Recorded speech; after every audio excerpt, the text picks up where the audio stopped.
আজ চলে এলাম নীরব চাইনিজ রেস্তোরাঁ মাধবপুর বাস স্ট্যান্ড খলিল ভাইয়ের দোকানে।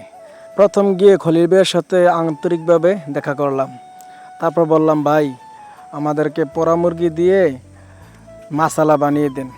তখন বলল, আচ্ছা ঠিক আছে, সমস্যা নেই। তো পোড়া মুরগিটা কুচি কুচি করে কেটে আমাদের জন্য মাসালা তৈরি করতেছে দেখুন। তখন মশলাটা প্লেটের মধ্যে আমাদের জন্য দিচ্ছে।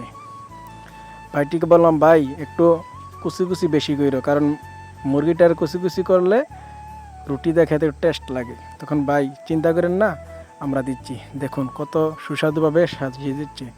তারপর রুটিটিকে আমাদের জন্য কেটে সাইজ করে প্লেটে সাজিয়ে দিচ্ছে। রুটি এবং মুরগি দুটাকে নিয়ে আমাদের কাছে নিয়ে আসছে। টেবিলে বসে আছি। তখন আস্তে আস্তে খাওয়ার চেষ্টা করতেছি, অনেক ভালো লাগতেছে।